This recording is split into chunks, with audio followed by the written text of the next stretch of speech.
નમસ્કાર વિદ્યાર્થી મિત્રો, સેફ્રોન વિદ્યા સંકુલ આપનું હાર્દિક સ્વાગત કરે છે। આજે આપણે ધોરણ 8માં પાઠ 7નું હારકી જીત જોશું। હવે હારકી જીત પાઠના લેખક છે સુદર્શન। એમનું મૂળ નામ જોઈએ તો બદ્રીનાથ શર્મા। लेखकનો जन्म पंजाब के सियालकोट में हुआ था।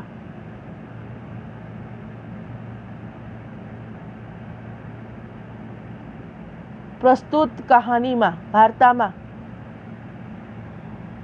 तो के विनम्रता, उदारता, पश्चाताप, दयाभाव, लोकहित वगैरह मूल्यों ने आधारित छे ए पाठ छे ए रजू करवामां आवेलो छे। सरस मजानो पाठ छे वार्ता हारकी जीत। पाठनी शरूआत छे बहु सरस करेली छे लेखके। माँ को अपने बेटे किसान को अपने लहलहाते खेत देखकर जो आनंद आता है वही आनंद बाबा भारती अपना घोड़ा देखकर आता था। જેવી રીતના એક માતાને પોતાને દીકરાને જોઈને, ખેડૂતના પોતાના ખેતરમાં લહેરાતા પાકને જોઈને આનંદ આવે છે, એવી રીતના બાબા ભારતીને પોતાનો ઘોડો જોઈને ખૂબ આનંદ આવતો હતો। પાઠમાં બાબા ભારતી છે, ખડકસિંહ છે અને એક ઘોડો છે જેનું નામ છે સુલતાન। પાઠમાં 3 પાત્રો છે। હવે બાબા ભારતીનો જે ઘોડો છે એ જોઈને ખૂબ જ છે પોતે खुश थता। भगवत भजन से जो समय बचता वह घोड़े को अर्पण हो जाता। वह घोड़ा बहुत ही सुंदर और बलवान था। इसके जोड़ का घोड़ा सारे इलाके में न था। बाबा भारती उसे सुल्तान कहकर पुकारते, अपने हाथ से खरहरा करते, उसे दाना खिलाते और देख कर प्रसन्न होते थे। સુલતાન ઘોડો જોવામાં છે ખૂબ જ સુંદર અને બળવાન શક્તિશાળી હતો। સુલતાન જેવી ઘોડા જેવી બીજી કઈ જોડ છે આખા વિસ્તારમાં છે એ જોવા મળતો ન હતો। બાબા ભારતી છે તેને સુલતાન કહીને બોલાવતા, પોતાની હાથેથી એને નવડાવતા, દાણા ખવડાવતા અને જોઈને પ્રસન્ન છે થતા। उन्होंने रुपया, माल, असबाब, जमीन आदि सब अपना सब कुछ छोड़ दिया था। यहाँ तक कि उन्हें नगर के जीवन से भी घृणा थी। अब गांव के एक बाहर एक छोटे से मंदिर में रहते और भगवान भजन करते थे।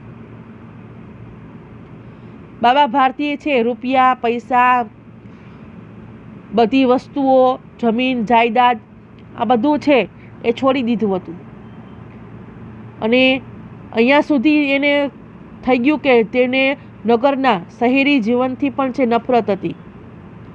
એટલા માટે તેઓ ગામની બહાર એક નાનકડું મંદિર હતું ત્યાં પોતે રહેતા અને ભગવાનની ભક્તિ કરતા। मैं सुल्तान के बिना नहीं रह सकूंगा, उन्हें ऐसा लगने लगा था। वे उसकी चाल पर लट्टू थे। कहते ऐसे चलता है जैसे मोर की घटा को देखकर नाच रहा हो। जब तक संध्या के समय सुल्तान पर चढ़कर 8-10 मील का चक्कर न लगा लेते उन्हें चैन न आता। बाबा भारती के छे कि हूँ सुल्तानी वगर पोताना घोड़ा वगर छे रही नहीं सकूँ। सुल्ताननी चाल पर छे बाबा भारती छे मोहित हता, कारण के त्यारे जे चालतो त्यारे जाणे मोर छे चालतो होय, नाची रह्यो होय एवी रीतना एनो सुल्तान छे चालतो हतो। अने ज्यां सुधी सांजना समय उपर सुल्तान उपर बेसीने 8-10 मीलનું चक्कर न लगावी ले त्यां सुधी एमने चैन न पड़तुं। खड़क सिंह इस इलाके का कुख्यात डाकू था और उसका नाम सुनकर कांपते थे। होते होते सुल्तान की कीर्ति उसके कानों तक पहुंची। उसका हृदय उसे देखने के लिए अधीर हो उठा। वह एक दिन दोपहर के समय बाबा भारती के पास पहुंचा और नमस्कार करके बैठ गया। ખડકસિંહ છે આ વિસ્તારનો પ્રખ્યાત છે ડાકુ હતો। એનું નામ સાંભળીને લોકો છે થરથર ધ્રુજતા અને સુલતાનની કીર્તિ છે એ ધીમે ધીમે ધીમે એના કાનો પણ સુધી પહોંચી। ખડકસિંહનું હૃદય છે એ સુલતાનને જોવા માટે અધીરું થઈ ગયું હતું। એટલા માટે એક દિવસ બપોરે છે બાબા ભારતીની પાસે પહોંચ્યો અને નમસ્કાર કરીને બેસી ગયો। बाबा भारती ने पूछे, खड़गसिंह क्या हाल है? खड़गसिंह सिर झुकाकर उत्तर दिया, आपकी दया है। कहो इधर कैसे आ गए? सुल्तान की चाह खींच लाई। विचित्र जानवर है, देखोगे तो प्रसन्न हो जाओगे। बाबा भारती छे पूछे छे, खड़गसिंह केम छो? एम के खड़गसिंह छे माथું નમાવીને જવાબ આપે છે, તમારી દયા છે। આ બાજુ કેમ આવવાનું થયું? ત્યારે ખડગસિંહ છે કે સુલતાનનો લગાવ છે મને ખેંચી લાવ્યો। વિચિત્ર જાનવર છે, જોઈશ તો ખૂબ જ પ્રસન્ન થઈ જઈશ। मैंने भी बड़ी प्रशंसा सुनी है, उसकी चाल तुम्हारा मनमोहन लगी। कहते हैं देखने में भी बड़ा सुंदर है। क्या कहना, जो उसे एक बार देख लेता है उसके हृदय की छवि वो अंकित हो जाती है। ખડગસિંહ કે છે મેં પણ એમની પ્રશંસા, એમના વખાણ છે સાંભળ્યા છે। તેની ચાલુ છે એ તારું મન છે મોહી લેશે। કહે છે કે જોવામાં પણ ખૂબ જ સુંદર છે। શું કેવું કે જે પણ કોઈ એકવાર જોઈ લે તો સુલતાનને જોઈ લે તો એના હૃદય ઉપર છે એ સુલતાનની છબી છે એ અંકિત થઈ જાય છે, છપાઈ જાય છે। बहुत दिनों से अभिलाषा थी आज उपस्थित हो सका हूँ। घણા દિવસથી ઈચ્છા હતી પરંતુ આજે છે હું હાજર થઈ શક્યો છું। बाबा भारती और खड़गसिंह अस्तबल में पहुंचे। बाबा भारती ने घोड़ा दिखाया घमंड से, खड़गसिंह ने घोड़ा देखा आश्चर्य से। उसने सहस्त्रों घोड़े देखे थे। बाबा भारती अने खड़गसिंह छे तबेलामां पहोंच्या। बाबा भारती छे ए सुल्तान घोड़ो छे એ ખૂબ જ અભિમાનથી ગર્વથી બતાવે છે। જ્યારે ખડગસિંહ જ્યારે સુલતાનને જુએ છે ત્યારે આશ્ચર્યમાં પડી જાય છે।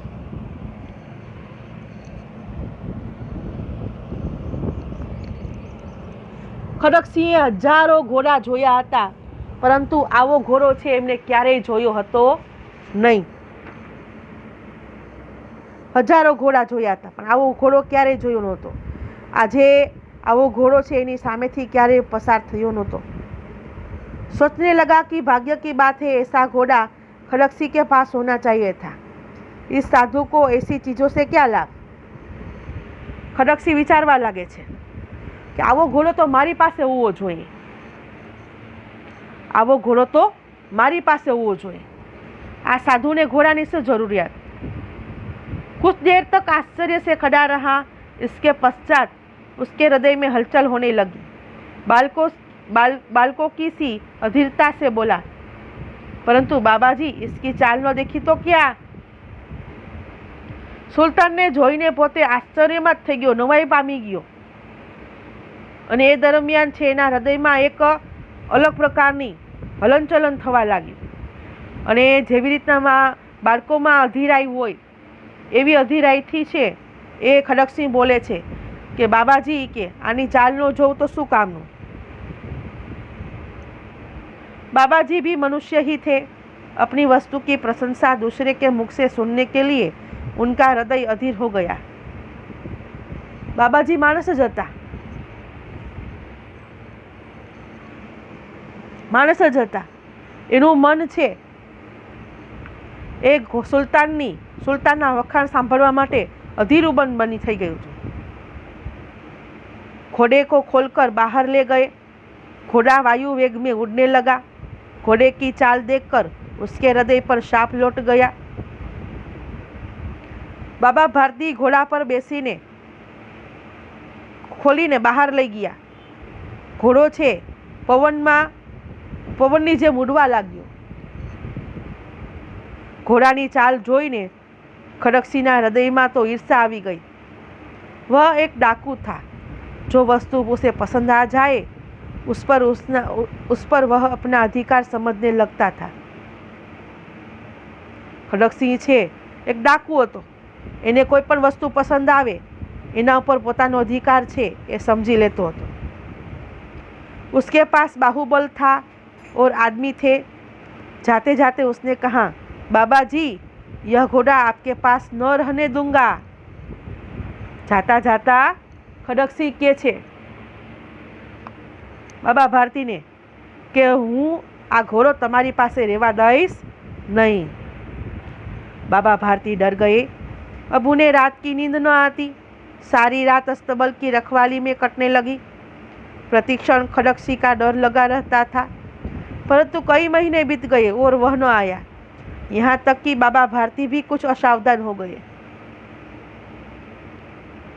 खड़गसिंहनी વાત સાંભળી બાબા ભારતી ડરી ગયા।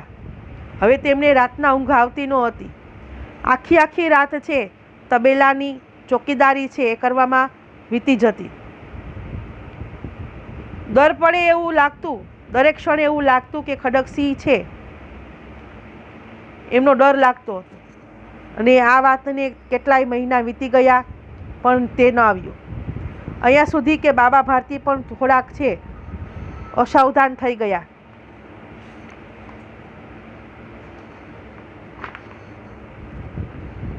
संध्या का समय था।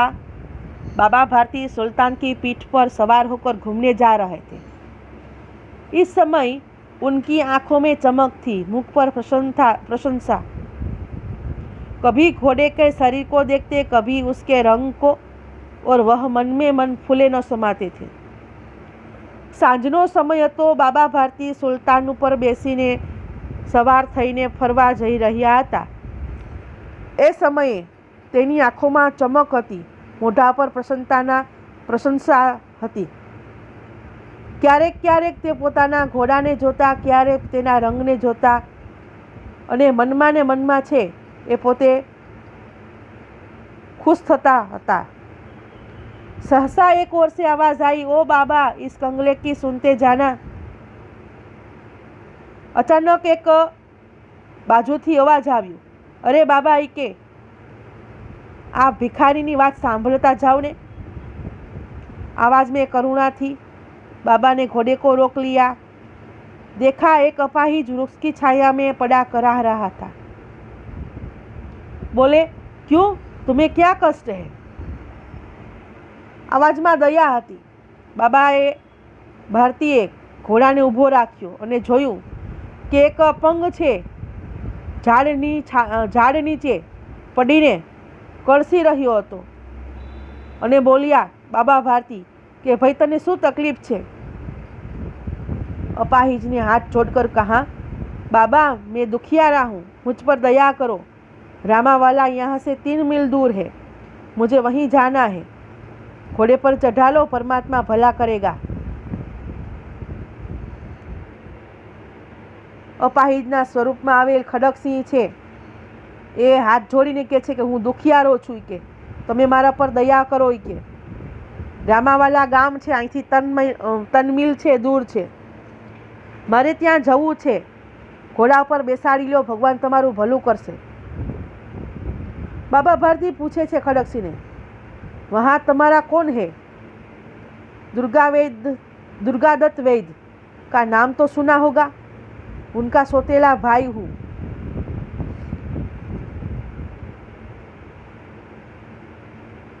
खड़गसिंह के दुर्गादत्तનું नाम तो सांभळेલું હશે ने, एनो हूँ भाई छू, ओरमान भाई छू। बाबा भारती ने घोड़े से उतरकर अपाहिज को घोड़े पर बिठा लिया। स्वयं उसकी लगाम पकड़कर धीरे से धीरे चलने लगे। बाबा भारती से घोड़ा माथी उतरी અને એ અપંગને ઘોડા ઉપર બેસાડી લે છે અને પોતે ખુદ લગામ પકડીને ધીરે ધીરે ચાલવા લાગે છે. सहसा उन्हें एक झटका सा लगा, हाथ में लगाम हाथ से छूट गई. उनके आश्चर्य का ठिकाना न रहा जब उन्होंने देखा कि अपाहिज घोड़े की पीठ पर तनकर बैठा है और घोड़े को दौड़ाए लिए जा रहा है. बाबा भारती से घोड़ानी लगाम पकड़ीने धीमे धीमे चालता हता. ત્યાં અચાનક જ છે એક જોરદાર ઝટકો લાગ્યો અને હાથમાંથી લગામ છૂટી ગઈ. ત્યારે એને નવાઈનો પાર ન રહ્યો. તેણે જોયું કે અપાહિજ અપંગ જે હતો માણસ એ ઘોડાની પીઠ ઉપર અક્કર થઈને બેઠો છે અને ઘોડાને દોડાવીને લઈ જઈ રહ્યો છે. ઉનકે મુખ સે ભય, વિસ્મય और નિરાશા સે મિલી હુઈ ચીખ નિકલ ગઈ. બાબા ભારતીના મોઢામાંથી એક ભય, ડર, નવાઈ અને નિરાશાથી આ બધી બાબતોને લઈને મોઢામાંથી ચીખ નીકળી ગઈ. વ અપાહિજ ડાકુ ખડકસિંહ થા. અને તે અપંગ વ્યક્તિ બીજું કોઈ નહોતું, ખડકસિંહ હતો. बाबा भारती कुछ देर तक तो चुप रहे. इसके पश्चात कुछ निश्चय कर पूरे बल से चिल्लाकर बोले, जरा ठहर जाओ. बाबा भारती થોડોક સમય તો સાવ શાંત રહ્યા. ત્યારબાદ છે કંઈક નક્કી કરીને પૂરા બળથી બૂમ પાડીને કહે છે કે ઊભો રે, जरा ऊभो रे. खड़क सिंह ने आवाज सुनकर घोड़ा रोक लिया. उसकी गर्दन पर प्यार से हाथ फेरते हुए कहा, बाबा भारती, बाबा जी, यह घोड़ा अब न दूंगा. खड़क सिंह ने आवाज સાંભળી ઘોડાને રોકી લીધો અને ઘોડાની ડોક ઉપર છે હાથ ફેરવતા કહે છે કે હું આ ઘોડો આપીશ નહીં. मगर एक बात सुनते जाओ. बाबा भारती के छे बात सांभळतो जाए. खड़क सिंह ठहर गया. बाबा भारती ने निकट जाकर उसकी ओर ऐसी आंखों से देखा जैसे बकरा कसाई की ओर देखता है. फिर कहा, यह घोड़ा तुम्हारा हो चुका. मैं तुम्हें इससे वापस करने के लिए नहीं कहूँगा. खड़क सिंह ઊભો રહી જાય છે. બાબા ભારતી તેની પાસે જાય છે. જાણે એની આંખોમાં જુએ છે, જાણે એક બકરાને હલાલ કરવા માટે આવ્યો હોય એવી રીતના જુએ છે. અને પછી કહે છે કે ઘોડો તો તારો થઈ ગયો, બરાબર, અને હું તને એને પરત કરવા પણ માટે નહીં કહું.